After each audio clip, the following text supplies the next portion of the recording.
بھی 4 شہید ہوئے, میرے 72 بندے آج کی ڈیٹ میں گولیاں لگنے سے زخمی ہوئے ہیں سر. تو میرے سے تو یہ بات نہ کریں کہ سیاسی حل نکال لیں. آئی جی آزاد جموں کشمیر پولیس نے پرتشدد اور ریاست مخالف عناصر سے مذاکرات کا مطالبہ مسترد کر دیا. کہا کہ پولیس اہلکاروں کو شہید کرنے اور لاشوں کی بے حرمتی کرنے والوں کے ساتھ کسی قسم کی نرمی نہیں برتی جا سکتی. آئی جی پولیس کا کہنا تھا کہ سیاسی حل سیاستدان نکالتے ہیں, پولیس کا کام قانون پر عمل درآمد ہے. انہوں نے کہا کہ معصوم شہریوں اور سیکیورٹی اہلکاروں پر حملے کرنے والوں سے ریاست پوری طاقت کے ساتھ نمٹے گی.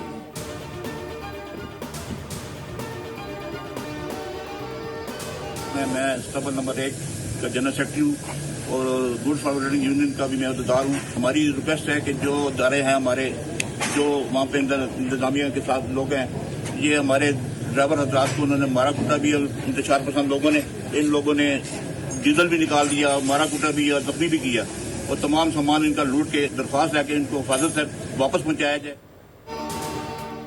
آزاد کشمیر میں کاروباری سرگرمیاں متاثر ہونے کا دعویٰ. گڈز فارورڈ یونین کے عہدیداروں نے الزام عائد کیا ہے کہ کالعدم جوائنٹ ایکشن کمیٹی کے اقدامات سے ٹرک ڈرائیورز کو مشکلات کا سامنا ہے. یونین رہنماؤں کے مطابق ڈرائیورز کو ہراساں کیا گیا اور سیکیورٹی خدشات کے باعث مال بردار گاڑیاں چلانے سے گریز کر رہے ہیں. تاجروں اور کاروباری حلقوں نے ڈرائیورز کے تحفظ اور امن و امان کی صورتحال بہتر بنانے کا مطالبہ کیا ہے. D G I S P R کی سمر کیمپ 2026 میں شریک طلباء و طالبات سے خصوصی نشست.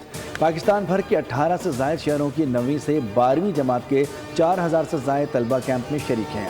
D G I S P R نے قومی سلامتی, دہشت گردی اور درپیش چیلنجز پر طلباء کو آگاہ کیا. طلباء و طالبات کا کہنا ہے کہ سمر کیمپ کے ذریعے داخلی اور بیرونی سیکیورٹی چیلنجز اور غلط معلومات کے پھیلاؤ سے متعلق مؤثر آگاہی حاصل ہوئی. شرکاء نے دہشت گردی کے خلاف پاک فوج اور قوم کے عزم کا اعادہ کیا.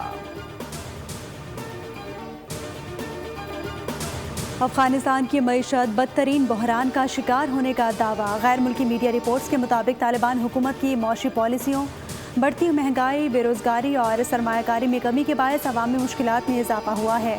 رپورٹ میں کہا گیا کہ اشیاء خور و نوش کی قیمتوں میں اضافہ اور روزگار کے محدود مواقع معاشی بحران کو مزید سنگین بنا رہے ہیں. عالمی ماہرین کے مطابق افغانستان کی سفارتی تنہائی اور پالیسیوں کے اثرات معیشت پر مرتب ہو رہے ہیں. اور لندن میں اسرائیل کے خلاف بڑا احتجاج کیا گیا. مظاہرین نے فلسطینیوں کا قتل عام روکنے اور جنگی جرائم پر اسرائیل کے خلاف اقتصادی پابندیاں لگانے کا مطالبہ کیا. شرکاء نے نئے وزیر اعظم اینڈی برنہم سے اسرائیل کے اقدامات روکنے کا مطالبہ کیا. احتجاج رسول اسکوائر سے شروع ہو کر 10 ڈاؤننگ اسٹریٹ کے سامنے اختتام پذیر ہوا.